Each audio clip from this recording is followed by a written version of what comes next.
I'm Trishana McGowan, sports journalist. I'll be speaking with Melaine Walker, world and Olympic champion over 400-meter hurdles. Lainey, happy to have you finally. Thank you. Love to be here. Yeah, so let us start light. What have you been up to? What have I been up to? Yes. Well, I'm just being me at this particular point.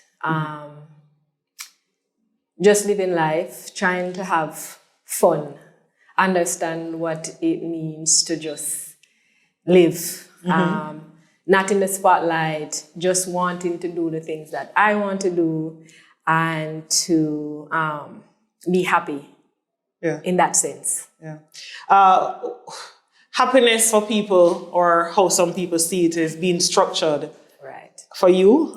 No, that's not me at all. I'm sorry. Yeah. I mean, a lot of people will, comments and growing up, a lot of people would say, boy, Mel, them use this word to describe me as being stubborn. Are you?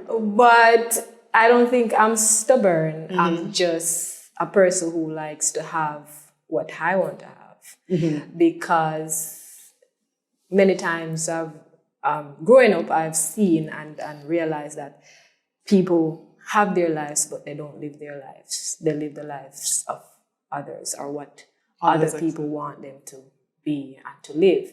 So at a very early stage in my life, I kind of recognize that.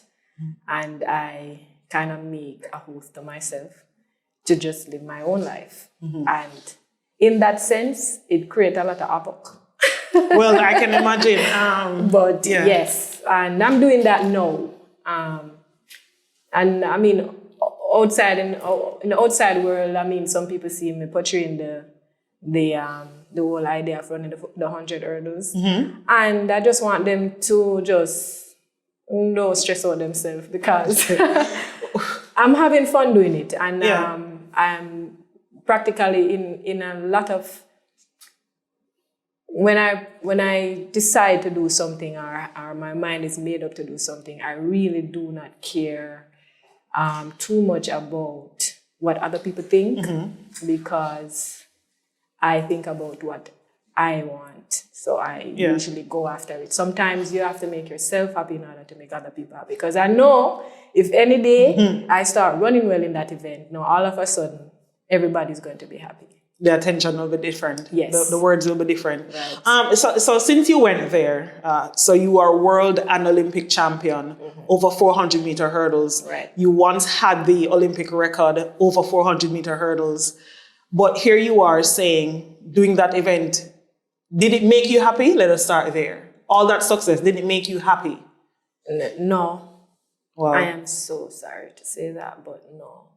And that is one of the reasons why I just want to feel happy, is when I actually see some other person running their event or some event, and when they celebrate, I'm wondering, what does that feel like? Yeah. So when we saw the dirty wine at the line, the all that excitement was for the people, because in my mind, I'm always going to try to do my best and also please others. But in that state, I was like, all right, how can I brighten the face of people before even running the event? Like, what can I do to put a smile on their face? And I know them are dancehall people and them love the foolishness. So, I know just doing that would have just created a vibe. And I felt good inside, and I know if I did that, they would have. So I just did that. And also knowing that my mind was made up to run the event, because I was in that place, and I've decided that year that I would have put my all in, and whatever the outcome is. And then I was ready, and I know. So that was that. So during the time of, running well, getting the Olympic record over the distance, the gold medals, in the back of your head, were you always thinking of the sprint hurdles? I've never ever had a moment when I'm not thinking about it. I've been doing it just because I want to do the sprint hurdles. Remember enough since high school, when when Mr. Graham suggested that I run the 400 hurdles, for some reason I got injured in the sprints. Yeah. And we're going to the character games, and he didn't want to leave me behind that summer. So he was like, just try the event, and when you go to the meet, when you actually go to the meet, well, maybe I'll put you on the 4x1s. So in my head is 4x1, 4x1, 4x1, that's all. So I'm like, if I make the team, then that's it. And that's when I just go to the trials and we try out, and I won. And I was like, Lord God, here we go. Just because I don't like losing, that is what it is about. I'm just a competitor. Yeah. And anything that you put up the challenge for me to do, I'm usually going to do my best. And that's usually being in the first spot. But people say that with your share of success in the 400-meter hurdles, you should have continued doing it and maybe try to do the sprint hurdles at some point, or try to do both at the same time during a season. Was that discussed with any of your coaches at the time, or why didn't you think of that or do it? Well, since high school, that was what kept me going. Mr. Graham allowed me to still do the sprint hurdles. I still, get points from doing different events. And at the end of the day, I feel that if I'm doing some form of sprint or something that makes me happy, then I don't have a problem running the 400 hurdles. Okay. And that has been the situation at high school. And I've done well. I moved on from there and I attended Essex County College. And I did the same thing, and it wasn't a problem. And then I left Essex County College, and I went to the University of Texas at Austin. And, Longhorns. Yes, the Longhorns, Hook'em Horns. And there, I actually told my coach the same thing. I'm like, I'm not a big fan of the 400 hurdles, but if you allow me to do the sprint hurdles, whatever it is. She knew about me since high school because before I even got there, she wanted to recruit me since high school. But you cannot do any recruiting before the time. So she was recruiting me as a sprinter. Yeah. And I went there as a 400 hurdler. So knowing that, I was able to run the sprint hurdles. She even tried to make me run the 4x1s. She still kind of kept the sprinting fever going, and I appreciate that. So I had no problem running the 400 hurdles at all. Yeah. Then came to Jamaica after college, and I made the same proposal to Stephen Francis, and he agreed to say, all right, well, you have to go out there and establish yourself back in the 400 hurdles, because at the NCs, they kind of disqualified me for some reason. So I had to come back and be the champion again. And then, lo and behold, 2008, I was the Olympic champion, record holder. And I was like, all right. So I was like, maybe this year is my chance to run the 100 hurdles. And year after year, it just never happened. But then do you think your success in the event then derailed the Stephen Francis plan from you doing both? Well, it wasn't a situation of being derailed or not being derailed. We had a deal, and I live up to my bargain and my side of the deal. So you was to just follow your protocol. Yeah. Why you think then he didn't? It's many things. And I mean, knowing Stephen Francis over the years, also he's a person who likes to get things done his way. So that's where we're having the dilemma. He wants things his way, I want stuff my way. Yeah. So at the end of the day, he was the person who was holding the handle.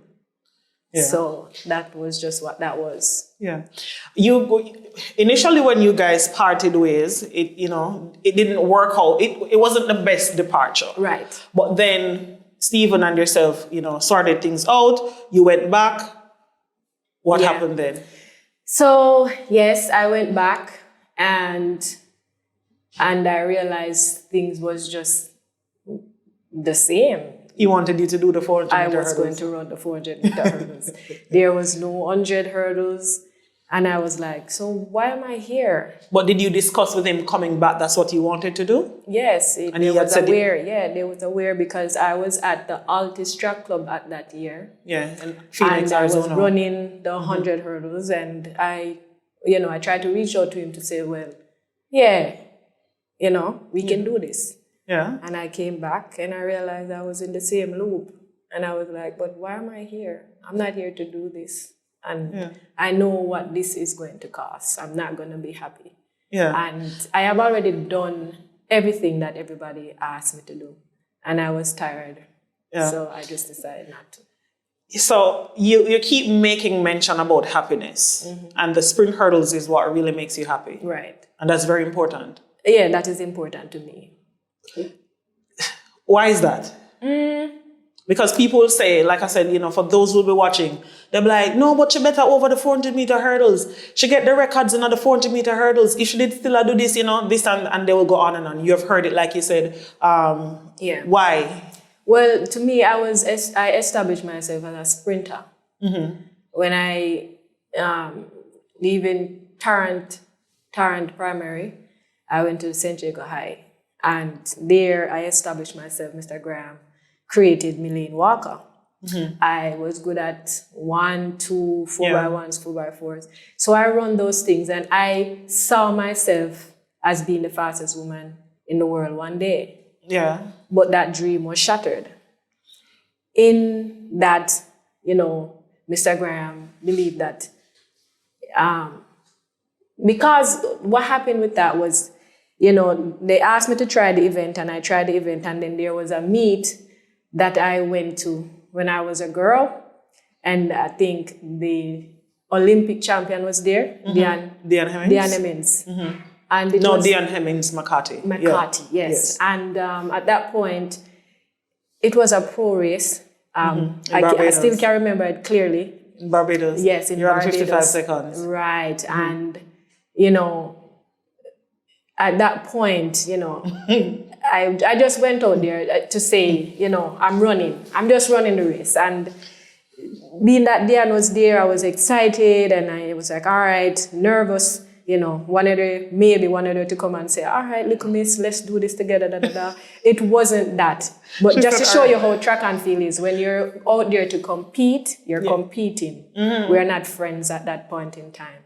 And she was that type of athlete. And me and I, as a young person, would have said, I hope she could have come talk to me, if it kind of calm me down, because me nervous, you understand? Yeah. But, that never happened. But in that sense, I still go out there and I competed. And while the race was going on, I wanted both of us to kind of finish in style, the Jamaicans taking over. Yeah. But when I realized I was at the top curve and I heard footsteps, and I say, I must see this come now, so I get excited.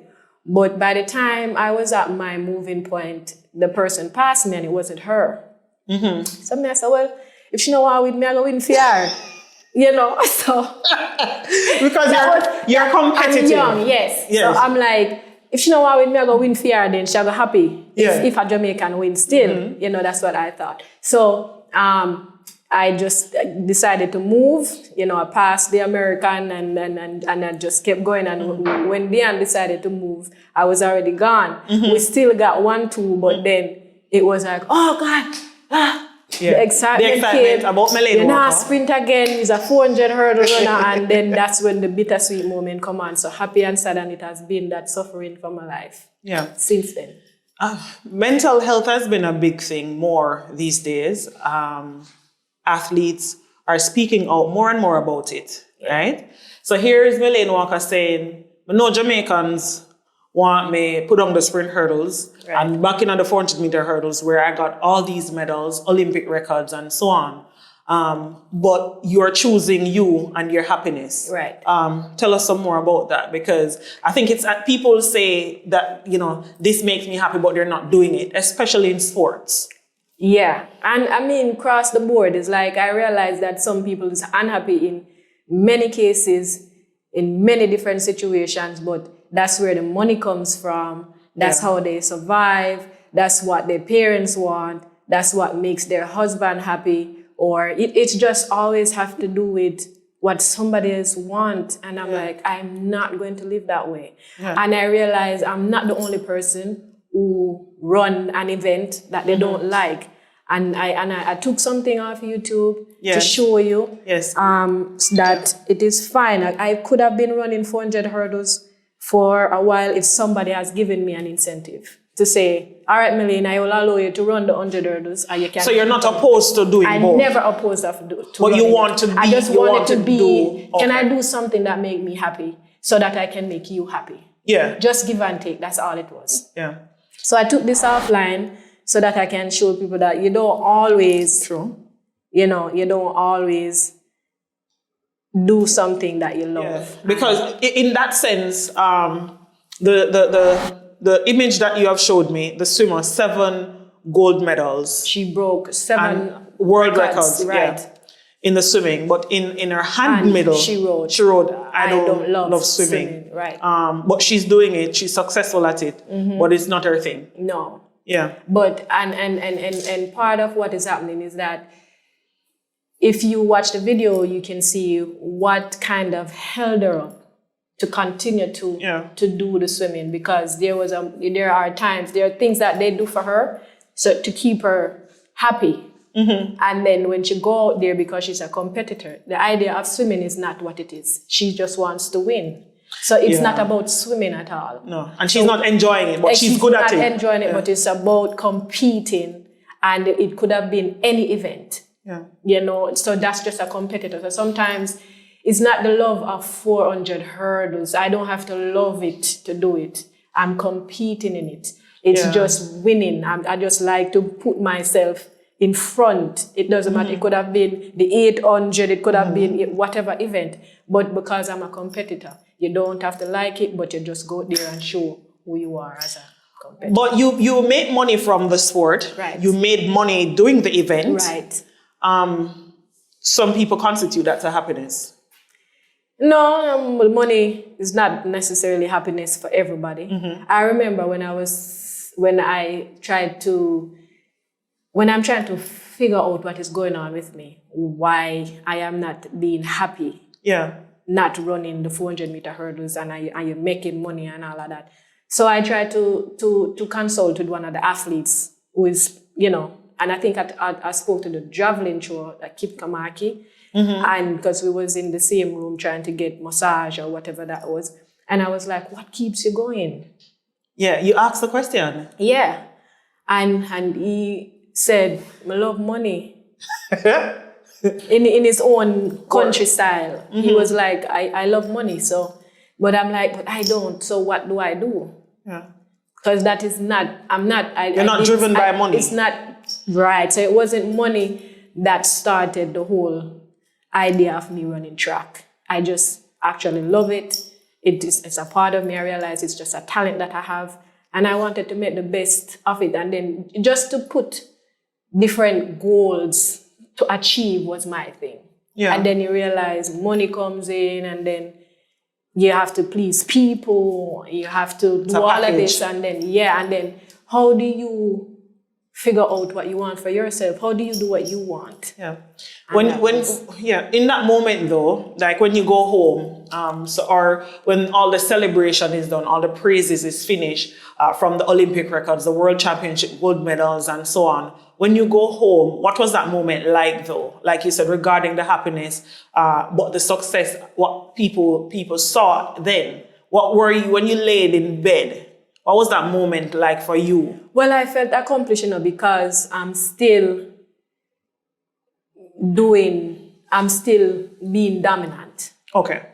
So it's like I get a job done. Exactly, I get the job done. So it's not like, oh, I don't like it, but so me I go half-ass. You know what I mean? I'm going to just not run it. You know what I mean? So even though I don't like it, I still show people, or I still go out there to make people happy. Yeah. I still compete, and I've been doing that for a while. Yeah. And I got overwhelmed.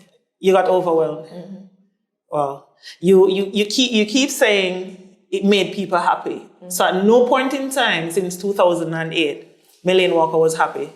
Not about competing in the 400 hurdles. I remember when I just started doing the 400 hurdles, when even though I agree with my coach to run the event, to go to say, all right, well, if this time, every day when I have to clear a hurdle, I would be crying. Yeah. It got so frustrated that one day I just pack up my things them, I'm at the stadium, I'm a walk down my yard. And them couldn't find me. Yeah. I was thinking and I was like, why is this happening? This is not what I want to do. And I know I'm just a kid and I can't decide for myself. And this is just the way to go. This is what is going to make me or break me, because this is what I have. This is what is going to take me out of my situation. Living in the garrison, I need to continue to do it, but how do I continue to do it and get what I want at the same time? And I realized it seems like it wasn't possible. Yeah. You have been trying now at the at the sprint hurdles. Right. So you've been trying at the 100 meter hurdles since 2013. Yeah. Despite not having the success like you have had with the 400 meter hurdles, how does that make you feel? I'm still happy. The fact that you get to... It's just so weird. I cannot explain it. I'm not winning. It's a disaster. But I'm happy. How? Why? Yeah, that's the question many would then ask. I am not doing it. I'm just having joy just doing it. And I does not care. Really. About the results? No. Yeah.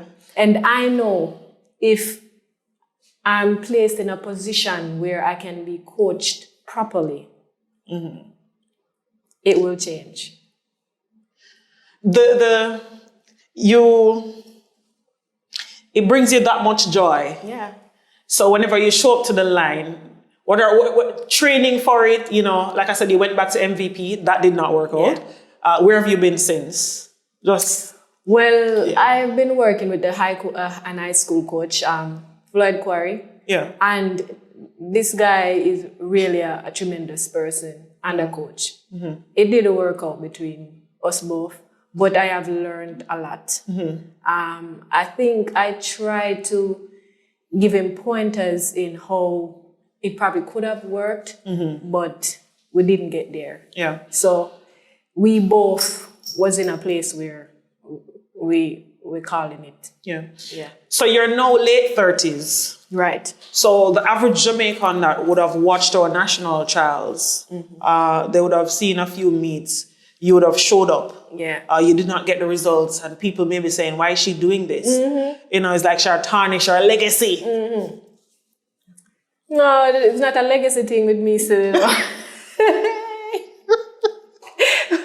I'm sorry, guys, but listen here. Things come and things go.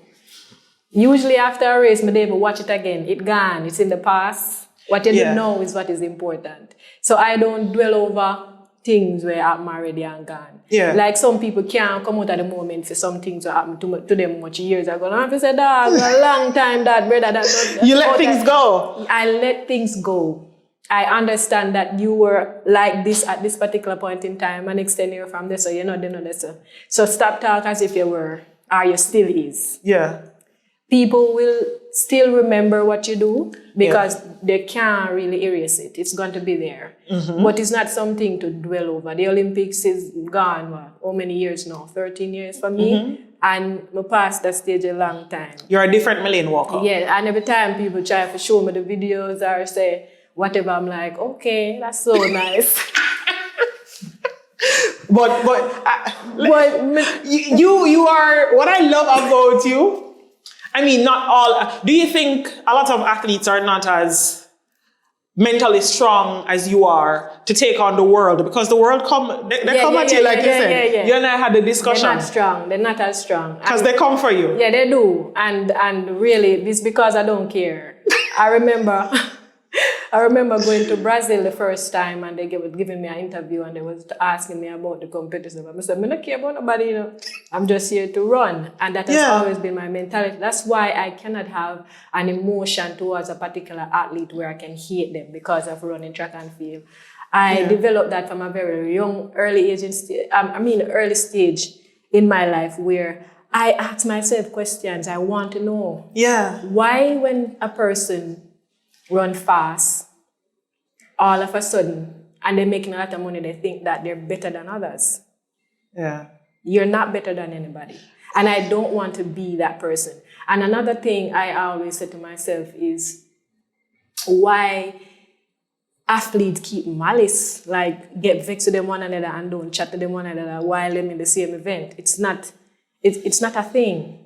You know what I mean? Like you don't have to do it. You still can compete without being angry at somebody who what you want them to do. You want them to say, all right, then me I go vex with you so you don't run fast.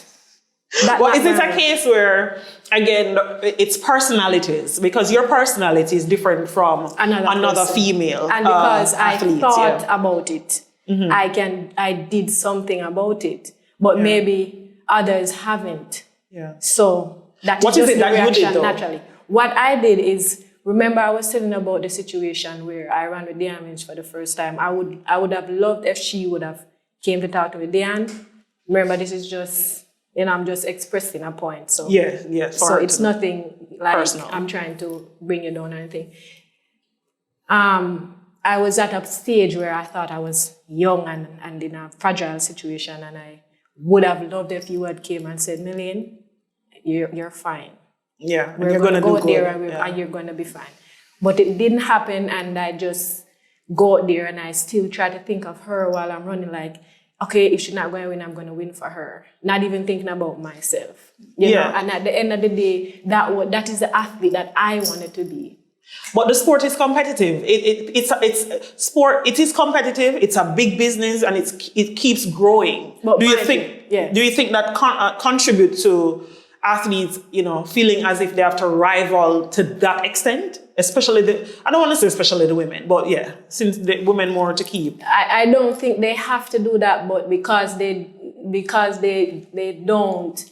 They're not asking themselves the question. No, they don't ask themselves the question, and they didn't really put themselves in a position to see if it worked. I put myself in the position many times. And me I say, when I got there to compete with people, them not like me. But that is fine, because me I say, you don't like me, I beat you no still. So we have you vex, double vex, because you vex already, and me I go beat you and you go vex fantapite. And then me I go happy say me, because me I go say, you fool. Because what that do? If you vex with me, me now go run slow and me I go run faster. So regardless. So just go and compete. So I learned not to have any grudges or any emotion towards any athlete, because they're all there to win. Yes. So if you vex, that's not going to make you beat them. Yeah. I'm going to touch some more on that regarding, about the whole thing, about the whole vex and stuff. But it's coming back again about your personality. Right.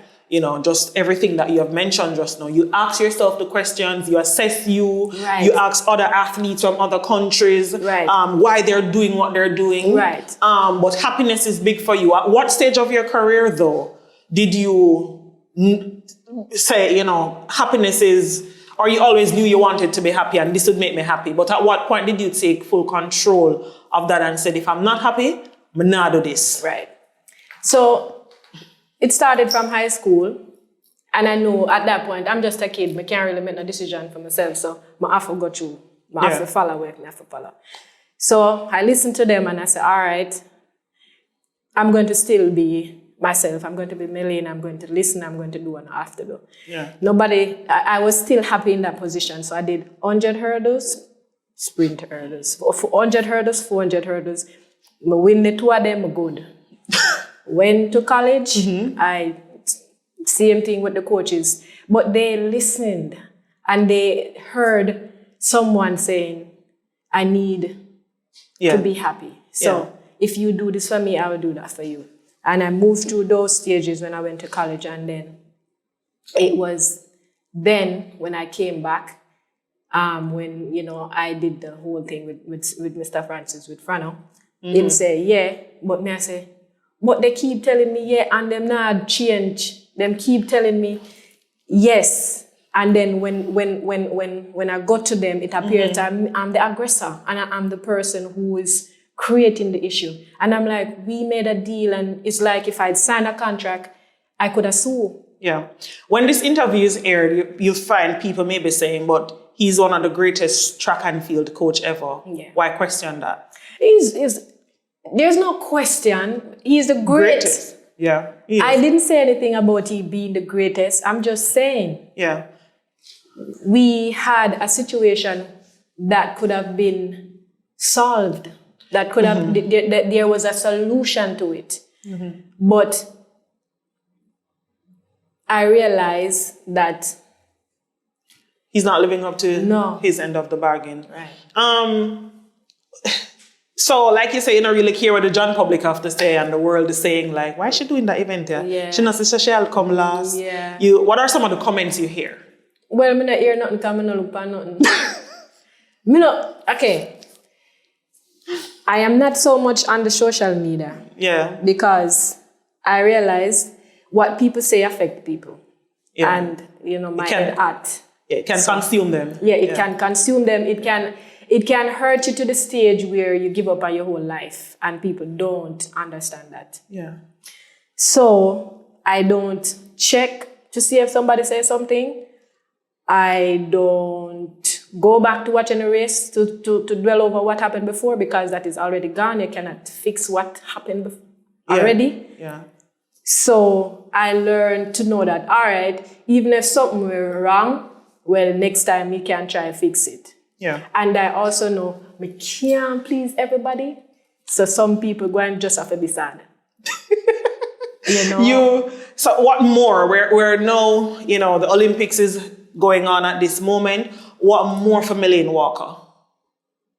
What more? In track and field, what more? What are you searching for? Why are you still competing? Yeah, but just I think right now, so I just do it.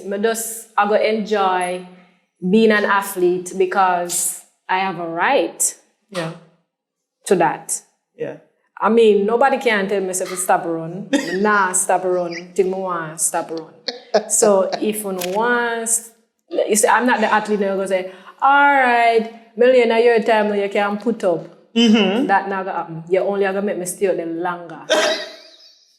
But is it you being spiteful because of that, or you're just really doing this because I'm just doing this because I want to do it. Yeah.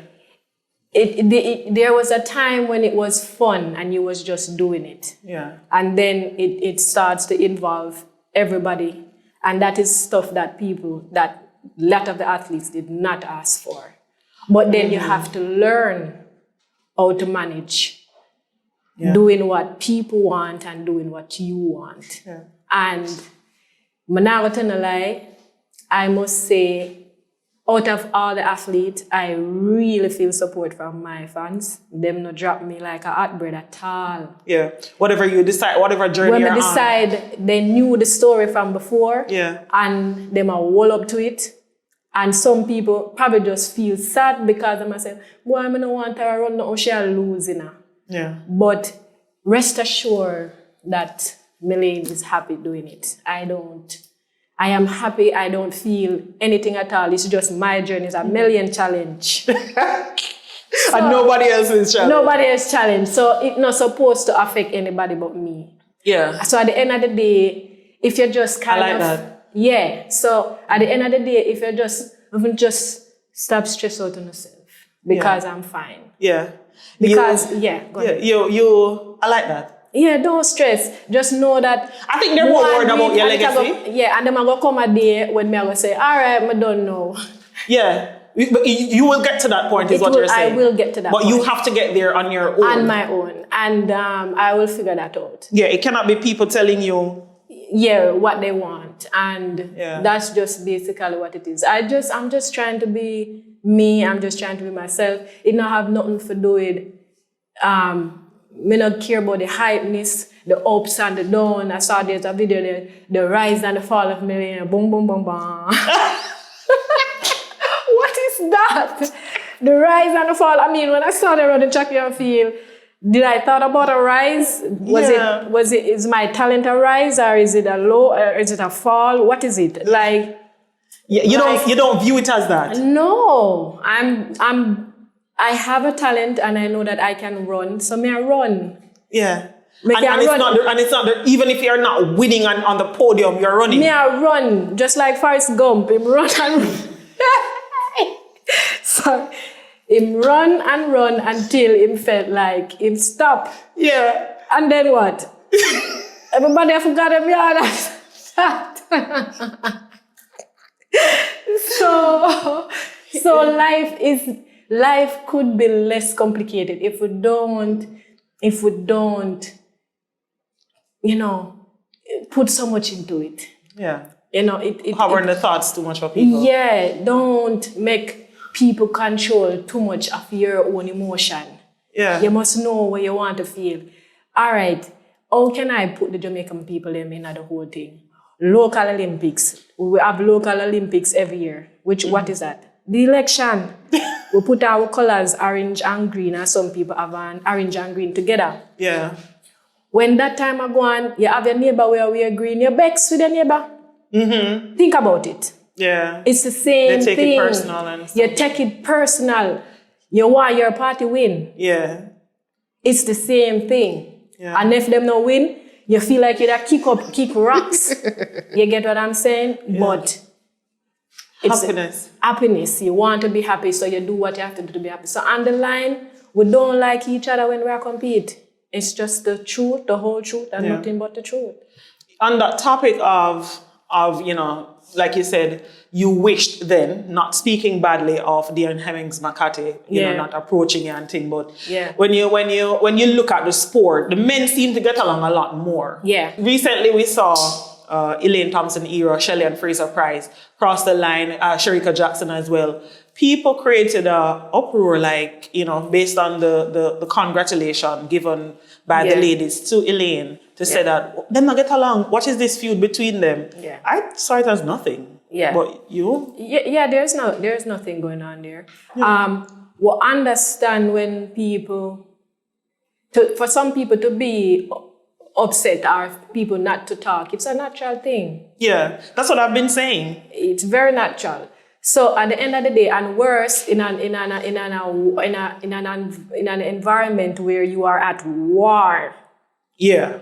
Tell us, yeah. Yeah, when I go there to compete, I am at war. It's like if you ever watch the movie The Fall of Troy, and we're on the line and we are ready to charge in to just destroy each other. Yeah, that's what it is. That's what it is. And you want to stand being the person who, destroyed everybody, defeat everybody. Yeah. You want to be that person. Yeah. You know what I mean? And then you thinking that is going to happen and it didn't. Yeah, I like that. Yeah. I like that. It didn't happen. It didn't happen. But for Jamaicans and fans of the sport of track and field will say, but she come second, she come third, them for glad. No, you're not go glad. You can't glad. You want win. Yeah. You want win because you have set your own goal. You set your own goal, and what a person wants to achieve for themselves in life is very important. Yeah, that's their happiness. So all of a sudden, it's just like if you put your food in your fridge and somebody go in there go eat it when you're hungry. Yeah. You're upset. And you're going to look for it. And you're going to look for it and it is not there. Something has just been taken from you. You understand? Yeah. And now you're supposed to just be happy. Yeah, I think. And go ahead. No, I think people. I think a lot of it is coming from maybe those who don't understand the sport. Yes, they don't. The raw emotions at that moment. The raw emotions. And I think what happened with the ladies then is just that they weren't able to control themselves at that particular point in time. But I've been competing for this country since 14 years, 13 years old, 14. Yeah. Mm-hmm. And since then, I've seen it over and over and over and over. Every year, it's not everyone. They're not friends. Yeah. They're not always friends. And Yeah. I mean, they try to celebrate and be the professional at the times when it happened, but sometimes some people just cannot. Yeah. You like you said, you're different though. But like you said, you know of athletes even in your event. Yeah. They're out there wanting the gold. They wanted the goal and them don't like my feet. But I understand them because they cannot control themselves. I have learned how to control myself. I have been in a situation where I've talked to my main competitor about calming down before a race. Wow. Prime example. So the trials is coming. Khalees and I are competitors. 1-2 between you and I. And I understand that, you know, we all are not able to control ourselves as best as we can. We're in a big moment. So I remember being a support. And I remember one year we had the national trials and she wasn't in a good place. She was nervous about if she would be able to compete to the best of her ability because whatever the issue may have been at that time. But the Prime Minister have just given her speech and they lego the big balloons and excitement. And I try to say, what can I do to help? Yeah. And I look up into the sky and I saw 2 balloons by themselves away from the whole pack. And I asked her to look up. Yeah. And I said, there's 2 balloons up there. That's you and that's me. Win or lose. Either way. Either way. Yeah. And she was a different person. She got second. Yeah. Who to tell? Yeah. So I'm not afraid. That is what it is about. Yeah. You're fearless. Fearless. Like when it's time to compete, I am not going to be upset with you because I do not fear you. I am thinking about my preparation and how well will I be able to execute what I have learned in practice out there. Like, all you have to do is that. But a bit about the crowd, me no business, but nothing, it's just me, the hurdles, and the execution. Yeah. And sometimes in my head, I say, Melaine, you're crazy. And I say, well, it's 2 days, I'm going to die because I am going to do it. Yeah. You understand? Yeah. So that's the boldness that you have to have, and that is the competitiveness that I have. I am going to do it without even thinking about the craziness of it. Like if I just have a run. Yeah. You know, like you said, you're not big on social media, which we all know. But when you look nowadays, athletes are, you know, like I said, talking out more and more about mental health. Simone Biles, gymnast of United States, spoke out recently about that. Naomi Osaka, the tennis star. So it's a thing. Do you think Jamaicans will get to that point where, you know, because you are big on it, it is mental health because you're choosing to be happy. Yeah. Simone Biles did make a statement. She said, no sport or nothing, you know, layman terms, is more important than her happiness. And she was just telling people that. Yeah. How do we get to that stage of allowing our athletes to be a little bit more comfortable in saying, I'm choosing me and I'm choosing maybe an event then that will make me happy when I cross that line, despite the results? It's going to be difficult because half the times, because of our culture and our group, we're supposed to listen. Yeah. We are not supposed to make decisions on our own. But let's say in the American culture, you have a voice at very early in your life. The children decide, you know, how things goes for them. Yeah. Prime example is, if you're a boy and you want to be a girl, you have that choice. You have that freedom. You can speak out and you can say what you want to do. So our culture is not that. You're going to do what I say, you have to do and a plank blank. My way or the highway. My way or the highway. So what I'm saying, this is not just something that affects the athletes. Yeah. It's all of us. It's a cultural problem. Cultural stuff.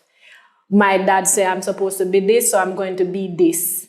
And them a pay the money, and them a pay for college, and them a It's not your choice, it's mine. When you get your own money, you can do what you want to do. Yeah. You know, so people are in denial of the same things that is happening to them.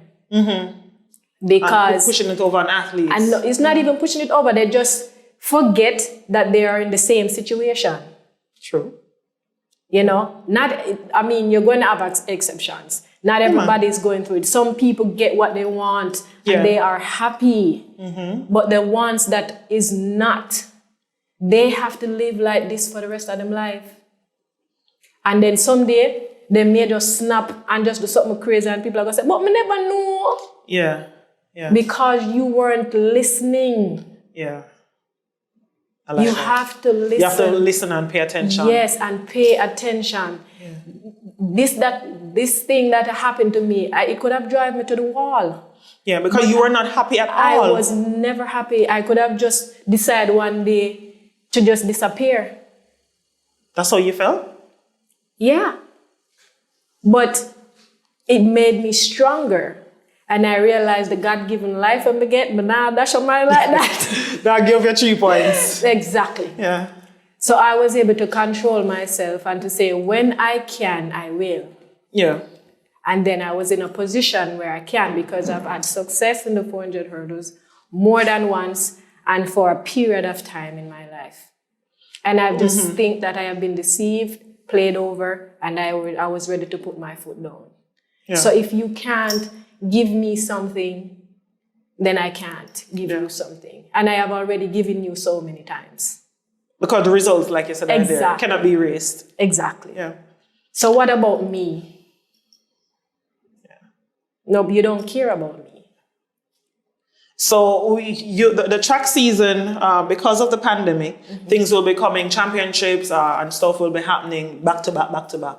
What are you hoping for? Where do you go to now? Because based on saying that you are working with the high school coach, parted ways, what are you looking to now? So like I said, I have to ask you, because many will be saying, she forgot sit down. Yeah. But me now go sit down. I'm just not going to sit down. Because running is what you love. It makes you happy. Yes. And I didn't do it because of what people wanted me to do. I did it because I wanted to do it. Yeah. But then it becomes not about me anymore. It becomes about what everybody else wants. Yeah. And then I'm in this stage where I'm saying, I'm all I know. And I may pursue this event and it may not work, I know. And what me I go do after that? Go get a 9 to 5, I don't want to do that. So what do I do now? So I have a plan. Yes.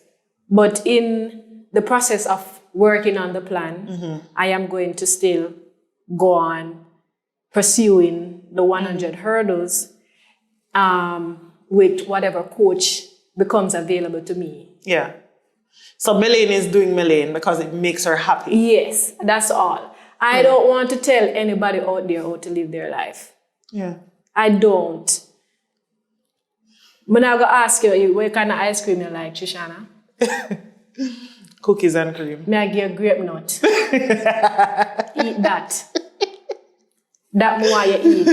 Yeah. You get me?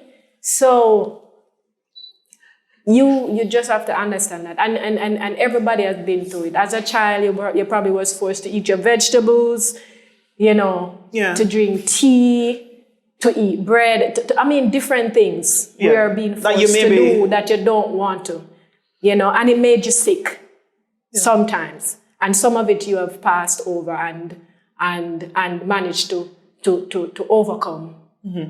But there come a time when you're going to decide that is not enough is enough, and you're going to just be you, regardless of what anybody thinks. With your decision to pursue the sprint hurdles, how did that affect contracts? Were you, income? So, I haven't been getting any income for a while now. But the good thing about Melaine that I knew this would have probably been something that would have happened. Yeah. So I was always being smart. I saved my money. So you were cut because of the decision, or your contract was us? No, my contract was up since 2012. Okay, okay. Yes.